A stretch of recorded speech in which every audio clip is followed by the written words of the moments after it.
လူတယောက်ဟာစိတ်ယူးပေါက်ပြီးလမ်းပေါ်ကမြင်းတစ်ကောင်ကိုဖတ်ငိုခဲ့ရကနေကဘာကြီးရဲ့အသွေးခေါ်တွေကိုပြောင်းလဲပစ်နိုင်တယ်ဆိုရင်သင်ယုံကြည်နိုင်မလား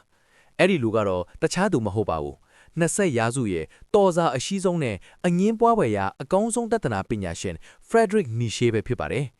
နီရှေရဲ့အတွေးခေါ်တွေဟာခါးတီးပြီးနားလေယာခတ်တယ်လို့ထင်ရပေမဲ့တကယ်တော့ကျွန်တော်တို့ရဲ့ဘဝကိုပိုပြီးအထိပ်ပယ်ရှိအောင်ပိုပြီးတန်မအောင်တိဆောက်နိုင်မဲ့လူဝတ်ချက်တွေပါဝင်နေပါတယ်။သူ့စီကနေမှတ်သားပဲအဖြစ်၃ချက်ကိုအတူတူလေ့လာကြည့်ကြရအောင်။ပထမဆုံးတစ်ချက်ကတော့အာမော်ဖာတီလို့ခေါ်တဲ့ကံကြမ္မာကိုချစ်မြတ်နိုးခြင်းပဲဖြစ်ပါတယ်။ကျွန်တော်တို့ဘဝမှာမမျော်လင့်မဲ့ဆိုးရွားတဲ့အဖြစ်အပျက်တွေကြုံလာရတဲ့အခါဘာလို့ငါဖြစ်ရတာလဲဆိုပြီးညှိတွားတတ်ကြပါတယ်။ဒါပေမဲ့နီရှေကတော့ဒီထက်ပိုပြီးမြင့်မြတ်တဲ့အမြင်တစ်ခုကိုပေးခဲ့တယ်။ဖြစ်ပျက်သမျှအကောင်းအဆိုးအားလုံးကိုလက်ခံယုံတင်မကပဲအဲ့ဒီအရာတွေရှိနေလို့ဒါငါဆိုတာဖြစ်လာတာလို့ချစ်မြတ်နိုးဖို့ပြောခဲ့တာပါ။ဒုက္ခတွေဟာကျွန်တော်တို့ကိုဖျက်ဆီးဖို့မဟုတ်ပဲပိုပြီးထက်မြက်လာအောင်တွေးပေးတဲ့ကြောက်ပင်တွေသာဖြစ်တယ်လို့သူကယူဆခဲ့ပါတယ်။ဒါကြောင့်ဘဝမှာဘာပဲကြုံ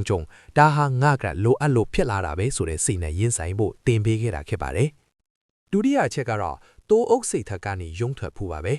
နီရှေကလူအများစုဟာကိုယ်ပိုင်အသွေးခေါ်မရှိပဲလူအများလိုက်လို့တများလိုက်လို့နေကြတာကိုတတိဖေးခဲ့ပါတယ်လူအဖွဲ့အစည်းကတတ်မှတ်ထားရဲ့အမားအမှန်စံနှုန်းတွေထဲမှာပဲပိတ်မိနေတာကိုသူကတိုးအုပ်စိတ်ထက်လူခေါ်ခဲ့တာပါသူဖြစ်စေချင်တာကတော့ Uber Mensch လို့ခေါ်ရဲ့အထက်တန်းကျတဲ့လူသားတစ်ယောက်ပါ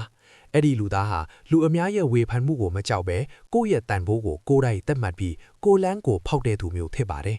တကယ်တော့နီရှေဟာကျွန်တော်တို့ကိုတယောက်နဲ့တယောက်တူညီနေတဲ့စရုပ်တွေမဖြစ်စေခြင်းပဲကိုယ်ပိုင်အရေးချင်းရှိတဲ့ထူးခြားတဲ့လူသားတွေဖြစ်စေခြင်းကြတာဖြစ်ပါတယ်။နောက်ဆုံးတစ်ချက်ကတော့ကိုယ့်ဘဝရဲ့အသစ်ပဲကိုကိုယ်တိုင်ဖန်တီးဖို့ပါပဲ။နီရှေရဲ့နာမည်ကျော်ဖျားသခင်တေဆုံးပြီဆိုတဲ့စကားလုံးဟာဘာသာမဲ့ဖို့တိုက်တွန်းတာထက်ပိုပြီးနှက်ဆိုင်ပါတယ်။အစေအလာဟောင်းတွေနဲ့အပေါ်ယံယုံကြည်ချက်တွေအပေါ်မှာပဲမိခိုးပြီးဘဝကိုဖျက်ဆီးနေရမျိုးမလုပ်ဖို့တတိပေးလိုက်တာပါ။ပြင်ပကတတ်မှတ်ပေးတဲ့အဓိပ္ပာယ်တွေမရှိတော့တဲ့အခါကျွန်တော်တို့ဟာကိုယ့်ဘဝရဲ့အနှစ်သာရကိုကိုယ်တိုင်ရှာဖွေရတော့မှာဖြစ်ပါတယ်။ဒါဟာကြောက်စရာကောင်းသလိုမျိုးထင်ရပေမဲ့တကယ်တော့အလွန်ကြီးမားတဲ့လွတ်လပ်ခွင့်တစ်ခုပါ။ကိုယ့်ဘဝရဲ့ပန်းချီကားကိုကိုယ်တိုင်စိတ်ကြိုက်ရေးဆွဲခွင့်ရနိုင်တာမျိုးပဲဖြစ်ပါတယ်။နီရှေရဲ့ဒီအတွေ့အခေါ်ထုံချက်ကိုကြည့်ရင်သူဟာကျွန်တော်တို့ကိုဘဝရဲ့ခါးတီးမှုတွေကြားထဲမှာအားအိမ်အပြည့်နဲ့ရုံးထွက်နိုင်ဖို့တွန်းအားပေးနေတာတွေ့ရပါလိမ့်မယ်။ဘဝဆိုတာပျော်စရာကြီးပဲမဟုတ်သလိုဒုက္ခတွေကြီးပဲလည်းမဟုတ်ပါဘူးအဲ့ဒီအရာအလုံးကိုရဲရဲဝံ့ဝဲရင်းဆိုင်ပြီးကိုဖြစ်ချင်တဲ့ပုံစံအတိုင်းရဲရဲဝံ့ဝဲထူးစစ်သွားဖို့ကသာအရေးကြီးဆုံးဖြစ်နေလို့ပါပဲအခုပြောပြခဲ့တဲ့နီရှေရဲ့အယူအဆတွေတဲကဘယ်အချက်ကတင့်ကိုအတိုးတက်ဆုံးဖြစ်စေမလဲဆိုတာပြန်လည်စဉ်းစားကြည့်စီခြင်းပါလေ